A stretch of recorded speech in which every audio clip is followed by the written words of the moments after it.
प्रकारे नव्या जुन्यांचा योग्य पद्धतीनं समन्वय साधण्याचं काम राष्ट्रवादी काँग्रेस पार्टीनं घड्याळांनी या ठिकाणी केलेलं आहे। तुम्ही बघा, पारदर्शक कारभार करत असताना भाजप शिवसेना गेल्या 2.5 वर्षापूर्वी केंद्रात आणि 2 वर्षापूर्वी राज्यात सत्तेवर आले, काय आश्वासन दिली होती?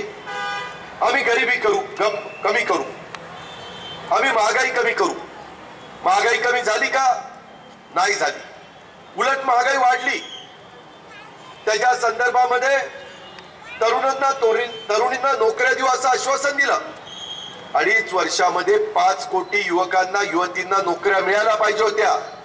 स्वतः नरेंद्र मोदी बोलले होते, आज 5 कोटी युवकांना युवतींना नोकऱ्या मिळालेल्या नाहीत।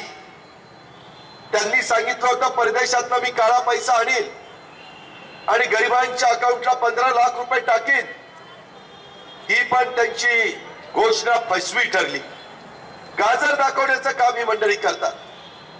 त्याच्याबद्दल त्यांनी सांगितलं की आम्ही नोटाबंदी करू। भारतातल्या 125 कोटी जनतेने पाठिंबा दिला, 50 दिवस मागितले, आज 95 दिवस झाले, परिस्थिती सुधारली नाही। नकली नोटा कमी झाल्या नाही, उलट 2000च्या नोटा पाकिस्तान आणि बांगलादेश मधनं आपल्या देशात आल्या। याला उत्तर कोण देणार? पंतप्रधान जबाबदार नाही का? अलीकडं नव्या नोकऱ्या मिळणं दुरापास्त, जुने जे कारखाने चालू होते ते कारखाने अडचणीत आलेले आहेत। त्याच्यावर जे नोकरदार होते त्यांना बेरोजगारीला सामोरं जावं लागतंय। त्याच्या संदर्भामध्ये आपल्या गोरगरिबांच्या करता रेशनवर साखर मिळायची, या सरकारने डाव आखलाय, ती साखर देखील गरिबाची बंद करून टाकायची। निवडणुका जवळ आल्या की काहीतरी घोषणा करायच्या आणि लोकांना आपलंसं करण्याचा प्रयत्न करायचा।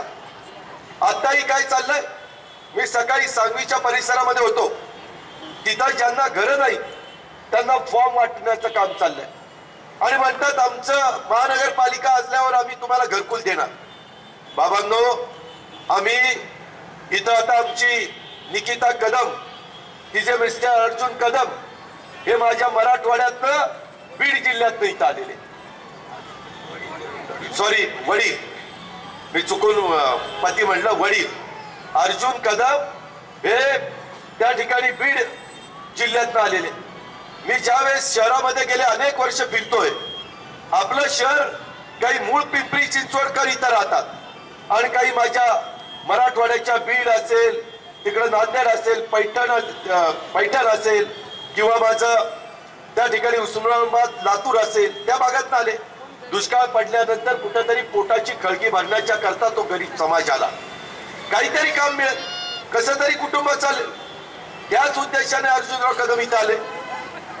अशा पद्धतीनं माझ्या कोकणातनं पण इथं वर्ग आलाय, माझ्या पश्चिम महाराष्ट्रातनं पण वर्ग आलाय, लोक आलेत, इव्हन विदर्भातनं पण आलेले। पण आम्ही कधी बाहेरनं आले आणि मूळचे गाववाले असा मी भेदभाव केला नाही। 10 वर्षामध्ये पद देत असताना सगळ्यांना, मग मागासवर्गीय समाजाचा आमचा अण्णा बनसोडे, एकेकाळी पान टपरीचं दुकान चालवणारा एक साधा कार्यकर्ता, पण त्याला देखील नगरसेवक करून स्थायी समितीचा चेअरमन केला, त्याला आमदार केला। आज गोरक्ष लोखंडे आता भाषण करत होता, मागच्या वेळेस त्याला सामावून घेता आलं नाही। त्या मागासवर्गीय समाजाला पण संधी मिळाली पाहिजे, स्वीकृत म्हणून त्याला त्या ठिकाणी संधी दिली। या पद्धतीने राष्ट्रवादी काँग्रेस पार्टी विचार करते। इथं मुस्लिम समाजाला पण सन्मानाची वागणूक देण्याचं काम शमीम पठाणांच्या रूपाने, जावेद शेखच्या रूपाने आम्ही त्या ठिकाणी करत आलेलो आहे। ह्याच्यात कुठं आम्ही कमी पडलो नाही। आता इक्बाल शेख त्या ठिकाणी गेले, या पद्धतीनं आम्हा लोकांचं सगळ्यांचं काम चाललेलं आहे, कारण आपण सगळेजण भारतीय आहोत। समाजामध्ये तेढ निर्माण करून हा हिंदू हा मुस्लिम यांना देशाचा विकास होणार नाही, यांना मग तुमच्या माझ्या पिंपरी चिंचवडचा विकास होणार नाही। आणि त्याकरता आपण ज्या पद्धतीनं गोरगरिबांना चांगली घरं बांधून दिली, त्याच्यामध्ये देखील खोडा घालण्याचं काम कोणी केलं? या भाजप शिवसेनेच्या कार्यकर्त्यांनी केलं। कोर्टात गेले, काही कारण नव्हती, काय यांच्या पोटामध्ये दुखत होतं? जर आम्ही चांगल्या प्रकारची घरं 300 स्क्वेअर फीटचं बाहेरनं आलेल्या ज्यांना घर नाही, जे झोपडपट्टीमध्ये राहत आहेत, त्यांनाही या शहरामध्ये चांगल्या पद्धतीनं जगण्याचा अधिकार आहे ना. तोही नागरिक आहे. डॉक्टर बाबासाहेब आंबेडकरांच्या घटनेच्या निमित्तानं तो त्यांना मिळालेला आहे. त्यांना कसं आपल्याला दुर्लक्षित करून चालेल? ही राष्ट्रवादी काँग्रेस पार्टीची भूमिका आहे.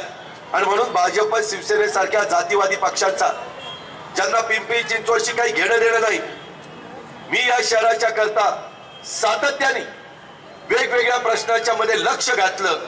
या सगळ्या माझ्या सहकाऱ्यांना बरोबर घेतलं, माझ्या गरीब समाजाला बरोबर घेतलं आणि त्याच्यातनं धोरणं राबवली, त्याच्यातनं विकास केला.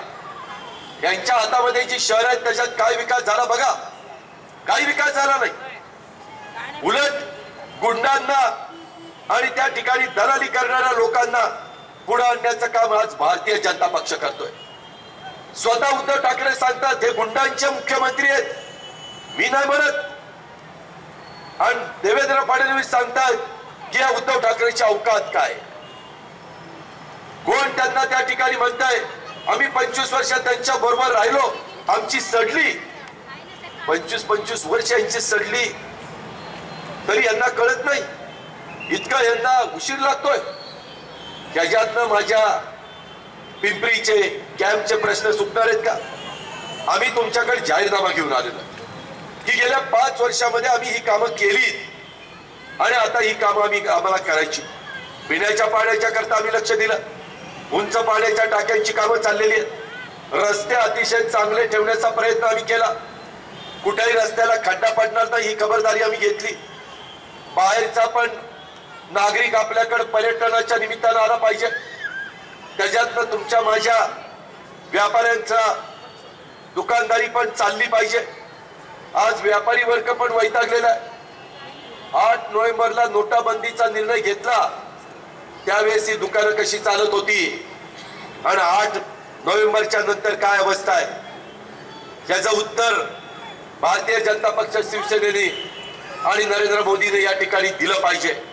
पण ते देत नाही. ही निवडणूक पिंपरी चिंचवडची आहे, ही भारत सरकारची निवडणूक नाही, ही राज्य सरकारची निवडणूक नाही. राज्य सरकार राहील का जाईल अशा प्रकारचा प्रश्न निर्माण झालाय. उद्धव ठाकरे म्हणतात आम्ही पाठिंबा काढून घेणार. आम्ही पण जाहीर केलं आम्ही कुणाला पाठिंबा देणार नाही, आम्ही निवडणुकीला सामोरं जाऊ, पण या जातीवादी लोकांना त्या ठिकाणी सत्तेवर बसून देणार नाही. त्याशिवाय गरिबाचं भलं होणार नाही, त्याशिवाय गरिबाच्या हाताला काम मिळणार नाही. या पद्धतीची भूमिका ही राष्ट्रवादी काँग्रेस पार्टीने त्या ठिकाणी स्वीकारलेली आहे. आणि म्हणून माझी विनंती आहे, काही जण अपक्ष उभे आहेत, काही जण वेगवेगळ्या राजकीय पक्षाचं तिकीट घेऊन उभे आहेत. आम्ही या शहराचा विकास करत असताना शिक्षणाचा प्रश्न सोडवलाय, ई-लर्निंग सुरू केलंय. आमच्या गरिबांची मुलं मुली शिकण्याच्या करता इंग्रजी माध्यमाच्या शाळा आम्ही सुरू केल्या. महिला बचत गटाला आम्ही प्रोत्साहन दिलं. 10वी 12वीची मुलं मेरिटची आल्यानंतर त्यांना शिष्यवृत्त्या देण्याचं काम आम्ही महानगरपालिकेच्या माध्यमातून त्या ठिकाणी केलेलं आहे. वेगवेगळ्या लाभार्थ्यांना लाभ पोहोचवण्याचं काम हे देखील आपण राष्ट्रवादी काँग्रेस पार्टीच्या माध्यमातून घड्याळाच्या वतीनं त्या ठिकाणी करण्याचं काम केलेलं आहे. या सगळ्या गोष्टीचा विचार जर एखादं कुटुंब एका मुलीवर त्यांनी त्या ठिकाणी ऑपरेशन केलं तर त्याच्याकरता देखील त्याला आर्थिक मदत, कुटुंब छोटं मर्यादित राहावं. खूप मोठी लोकसंख्या वाढली तर प्रश्न जास्त आवासून उभे राहतील. जमिनी आहे तेवढ्याच आहेत, रस्ते आहे तेवढेच आहेत, पाणी आहे तेवढंच आहे, उद्याच्याला हे कमी पडेल. म्हणून कुटुंब मर्यादित असली पाहिजे, ही भूमिका आम्ही त्या ठिकाणी स्वीकारली. म्हणून बाबांनो, उद्याच्या निवडणुकीच्या निमित्तानं आपण या सगळ्या गोष्टीचा विचार हा निश्चितपणे केला पाहिजे. आता 5च दिवस झाले राहिलेत मतदानाला. त्या 5 दिवसामध्ये अजिबात आपण कुणाच्या भूलथापाला त्या ठिकाणी बंद पडू नका. पिंपरी कॅम्प मधील दुकानदारांचा धंदा मी आता सांगितलं नोटबंदीमुळे कमी झालेला आहे. हे केंद्र सरकारचं अपयश आहे. ज्याच्यामध्ये नरेंद्र मोदी हट्टी स्वभावाचे पंतप्रधान आहेत. त्यांना जनतेचं काही घेणं देणं नाहीये. तर सरळ सांगतात मी फकीर आहे. अहो मोदी साहेब तुम्ही फकीर आहे, पण ही जनता संसारी आहे ना. ज्यांना कोण मदत करणार आहे, त्यांच्या अडचणी कोण सोडवणार आहे, त्यांचे दैनंदिन जीवनामध्ये येणारे प्रश्न हे तुमच्या नोटाबंदीमुळे तुम्ही आम्हाला सांगितलं 1000 आणि 500ची नोट काळा पैसा खूप झाला म्हणून आम्ही काढली, बंद केली. अहो तुम्ही तर काळ्या पैशावाल्यांची सोय केली, 1000 आणि 500ची बंद केली, 2000ची नोट त्याला दिली. त्याची तर सोयच झाली. कमी जागेत जास्त पैसा तो ठेवणार, याचं उत्तर नरेंद्र मोदी देतील का?